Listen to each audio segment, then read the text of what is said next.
Hello survivors and welcome to another Walking Dead Road to Survival video, and in this video we're going to be taking a first look at Mythic Gov 2000, who is going to be another Skybound X character coming to RTS. He is also the character reward that is attached to the upcoming invasion events, so that is something worth noting. Visually on the right hand side you can see he's armoured up, he's geared up. It is Gov how we kind of know him with the eye patch and everything. He is an alert character holding that default pistol.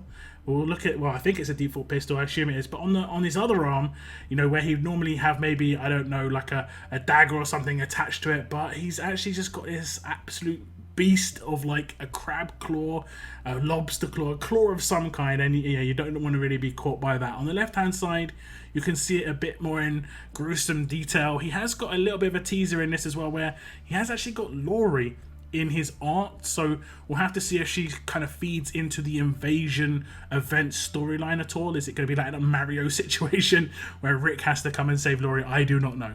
As we check out his stats as a grade 5 limit broken character, level 640, he has got 15,280 attack, 15,280 defense, and 13,097 HP. He is an alert character, of course, holding that pistol. He is a controller, and he was a mythic character, of course, and yet again, another character that's going to be added to the Skybound X allegiance. If you do want to grind towards the confirmed Rick 2000 as the mythic trial character, you will need to get this guy on your roster at a grade 5. So first of all, we'll check out his adrenaline rush, and it is called Positional Lock. It has a recharge rate of 55 AP, so pretty fast for a mythic character.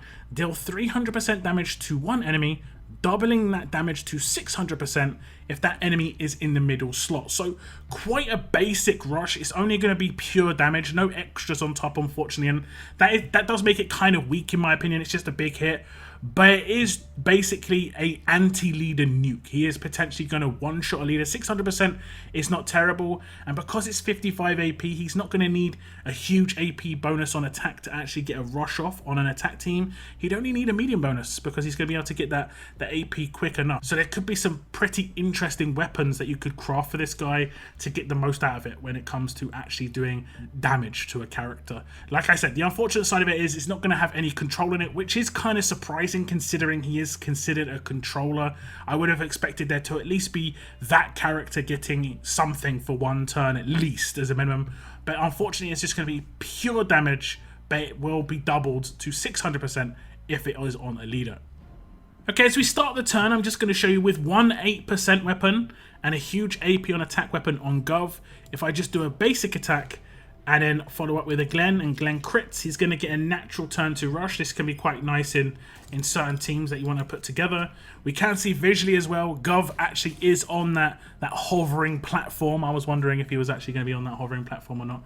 We can see that he has got his rush, like I said, and with the central character here will take increased damage over any other character. It'll be 300% damage to one of these outside characters, and it will be 600% damage to the central character. If we just hit the rush, it is going to hit reasonably hard, but do remember that he will obviously get quite high attack stat. If you haven't noticed already, he is a leader, so he's going to have a lot of 50 and 35s around him.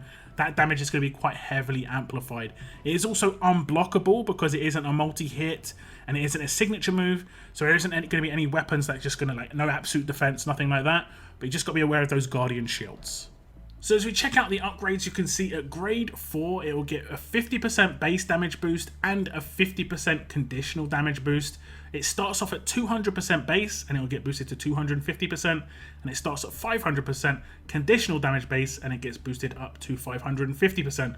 You can see to get the extra boost to maximize this rush, you will need to limit break the character, and it will boost the rush up to the 300% there in the normal hit and the 600% to this middle slot character. Now fortunately this isn't going to make that big a difference between 550% or 600% on the central character, but it is going to make a reasonable amount. Don't forget you are going to lose out on some of the stats too, potentially at least 20 levels that you would lose out on limit broken characters if you are going to just use your steel medals. You'd have to obviously use medals on Gov 2000 to actually completely maximize him, and you most likely are going to have other characters that are priorities for that, at least until they're a bit more widely available. Now, Governor has a turn 1 signature move, and it is called Cybernetic Scan. It has an initial cooldown of turn 1, cooldown of 4 turns, number of uses unlimited, remove all positive effects from the enemy in the middle slot. That enemy gets daze and impair for 2 turns. So this guy looks like he's just massive anti-leader, and this is going to last for a very long time. Like right now, you're going to see him be very anti-Ezekiel, but any leader that ever comes out, this guy is going to be hard countering them. You know, that's a big counter. Daze and impair on the central character from turn 1. It is, you know, there's no guardian shields from Ezekiel, and he can be very, very frustrating. There's no rush potential from Ezekiel, so there's not going to be any of those 300% defense boosts that you're going to see. So a lot of Ezekiel kits now are probably going to just sway towards the daze resist and impair resist to try and counter this potential, or just run the risk of just kind of just sitting there being useless as a fast healing weapon the entire fight. Okay, so we'll start this fight, and this time I will use Ezekiel on the defense team. I don't generally use Ezekiel on the test, mainly because I don't want the things to be like too cluttered when it comes to the defense team with the debuffs and stuff. I want you to easily see what's going on, and if there's the defense down block on these characters at all times, it can just be frustrating to see the rotation of stuff. Now I'll select Zeke in this situation, and like I said, it is a turn 1 signature move, and he will gain quite a lot of AP because he's going to gain 35 AP from doing this, and he's going to impair, daze, and remove the defense down block. So I could potentially follow up with another character that does defense down, or if I take out another character with, let's say, a Laurie or something like that, then the defense down will go on to Zeke at this point, and that can be a pretty nice combo. So we'll check out the upgrades required for the signature move, and you can see that at grade 2 it gets a -1 to the starting cooldown, and it goes from a turn 2 initial cooldown to a turn 1. This isn't going to make that big a difference against a character like Ezekiel because his Guardian Shield goes off on turn 2, but at any point a leader comes out that does have a turn 1 signature move that is powerful, Gov is going to just straight counter that character for you, which is going to be reasonable. The obvious downside of it is it only is going to affect that character, which is kind of strange for sure. If we look at grade 3, target gets dazed for 2 turns, so that's quite an easy one to get to. Grade 5 might be a little bit harder, but generally speaking, if he is part of the new event system and how they've been working, you should be able to get the grade 5 just from proper hard grinding. We'll have to see how that works, but the target will then get impair for 2 turns as long as you do get Gov 2000 to grade 5. Okay, so we'll check out Gov 2000's Mythic Abilities. These are his passive skills. He has got Precision because he is a control character. Enemy resistances are 40% lower against this character, so he is more likely to hit those control factors like the daze and the impair on that signature move. The next one is called The Future Is Now. All Skybound X teammates get 30% attack for 2 turns at the start of each wave. This is quite interesting, and I'll see how it works with Negan, whether it's a speech bubble or not, because if it's a speech bubble, it will not stack with other buffs like this. But if it isn't a speech bubble, it could potentially stack with things like strong attacks and stuff like that. So it could be quite interesting there. The next one is called Targeted Strike. When attacking the enemy in the middle slot, this character gets plus 60% attack. Very, very powerful, obviously. He does seem to be very anti-leader. I guess Gov just hates leaders, and I guess that kind of plays into the mentality of Governor and the storylines that we've seen. Lastly, he has got one called High Tech.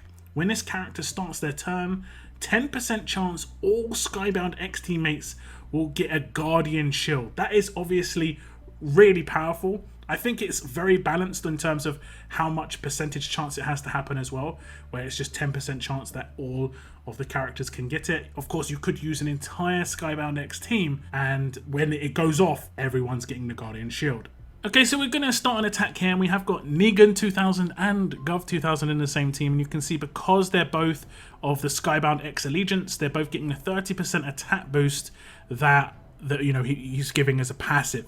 Now it does work as a speech bubble, so it will not stack with something like strong attacks, but if there are not a lot of strong characters in the Skybound X allegiance, this kind of will counter the fact that you would be losing out on that damage potential, and you could use this only for the first 2 turns to get that damage boost instead. It would be like having 3 strong characters, which is pretty decent. You'd have to speed up your characters to rush quickly though, and you know, like I showed you before, it is possible to get Gov to rush quite quickly, just because that natural turn 3 rush, this would actually have worn out and you're not going to get any boost there. We're going to see how the attack boost works with his passive as well against the central character. Just keep an eye on the Governor avatar just to see if it's green text that pops up here, and it isn't, but he got quite a big hit in there. I'm not sure. He hasn't got a 60% attack buff now. I guess it just means he's gonna get 60% extra damage, or like just a 60% boost against those central characters. What I'm gonna do is I'm gonna defend on the other 2 characters, and this time I'm going to attack someone else. I'm going to attack, let's attack Cal up here and just see what kind of damage he's going to do against Cal instead. It's around about the same, but obviously Ezekiel has got a little bit better defensive stats, but I guess he's just going to be getting the boost on the attack itself rather than getting it as like a buff or anything like that. Now, of course, he had a 10% chance that he and Negan could get a Guardian Shield on any of his turns, but it's just a 1 in 10 chance. You know how it works. I could repeat that over and over again just to show you some Guardian Shields appearing, but you know, that's how it works. 1 in 10 chance at the beginning of his turn, Guardian Shields will go on Skybound X characters, which is pretty reasonable. We'll look at the upgrades here at grade 1. The Future Is Now is the upgrade. That's the all Skybound X teammates get 20% attack for 2 turns at the start of each wave. The next one at grade 2 is Precision, which is the enemy resistance reduction. The next one at grade 3 is Targeted Strike, and that is the 60% attack boost for him when he is attacking the middle slot character. Then he's going to get High Tech at grade 4, which is the 10% chance for all Skybound X characters to get a Guardian Shield. He's going to get the second half of the Future Is Now to boost it up to 30% attack for 2 turns.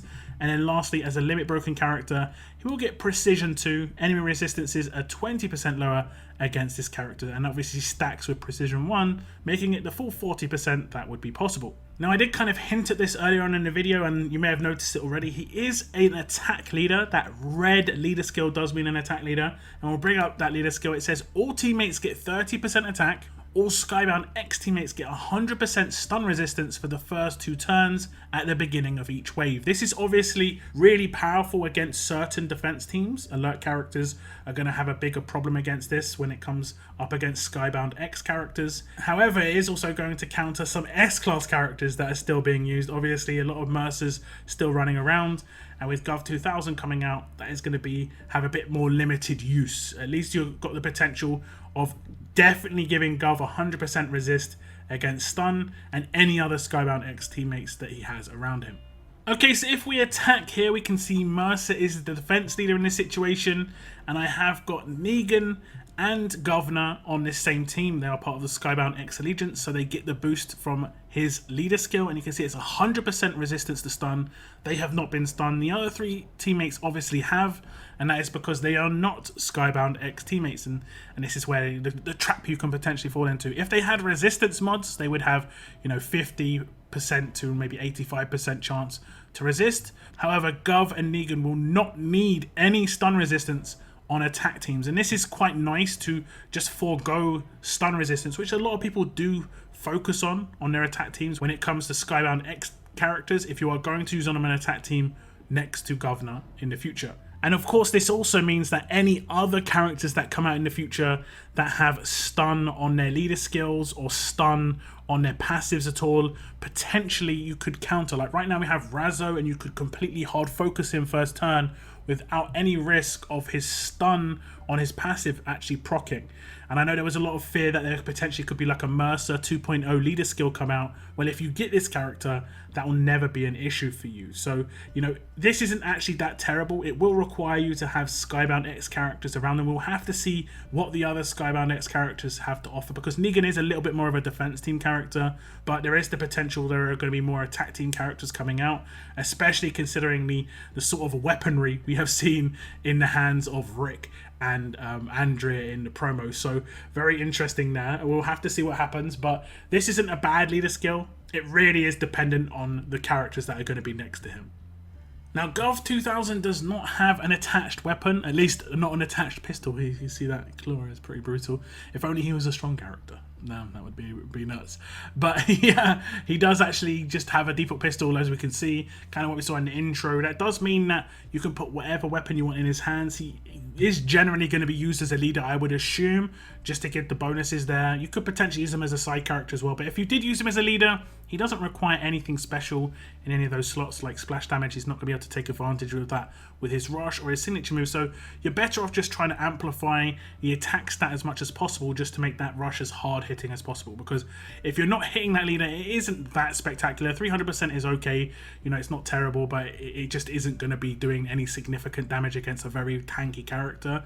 However, if he is getting the boost from his passive with the 30% and, you know, other things on top, like lots of 1535s around him, his attack stat could be boosted up to like 100k plus. Like, I've got Ico up to over 100k attack stat already, so Governor could probably reach the same sort of situation, and that is going to amplify that 300% massively, obviously. So the one-shot potential is there, but it is very important that he does a 1535 just to boost other characters' signature move, rush, and, you know, basic attack potential, and that is pretty much his game. He is considered a control character, but that is one of the support roles that is in the game. You know, a damage dealer is just generally like straight up damage, and, you know, characters like control, it does depend on the rest of their kit, but I think this guy's kind of like a big one-hit hero, but the rest of it he has to support other people, and he's going to be doing that with his passive and the 1535 that you do put on his weapon. So that is Gold Mythic Gov 2000, who I don't think is spectacular right now, but you can see the potential of his usage down the line. If he gets 2 or 3 Skybound X characters next to him, that does mean that 3 or 4 characters are going to get that anti-stun bonus, basically, and that is going to be good against, you know, certain characters depending on what the meta is at the time. If it's very heavy alerts, it's going to be very good against that, or depending on the passives, like I talked about before with Razzo.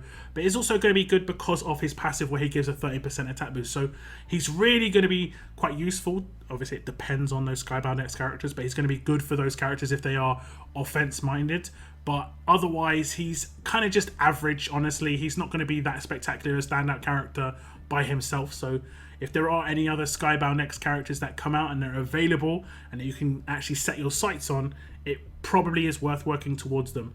It is just a good thing long term in my mind. It is going to settle some nerves, because a lot of people, like I said, had big nerves when it came to a potential Mercer 2.0 situation, and this guy completely flat hard counters that because of his leader skill. There cannot be any leader skill that actually is going to do stun, and we already have Negan in the game as the other attack leader who has focus, so there cannot be any leader that comes into the game that has confused, so there's no risk of that situation happening this time around like it did in the S-Class era. Now this guy is a part of the Invasion event, and they did say there was going to be multiple events and multiple things that are going to pop up, so this could be one of many characters that are going to be available to us through events. We'll have to stay tuned and see what else is announced. But do give me your thoughts on Mythic Gov 2000 as a character. What do you think of his floating platform? If every one of these Skybound X characters have got one of these platforms, it's going to be just ridiculous if they're all on the same battlefield, honestly. If that happens, and on the last time I do the promo, I'm just going to show them all on the same battlefield just to see how nuts it looks. But that is the end of my video, guys. Please leave your thoughts in the comments down below. I want to thank you very much for tuning in. And as always, keep on surviving, guys. Keep on surviving.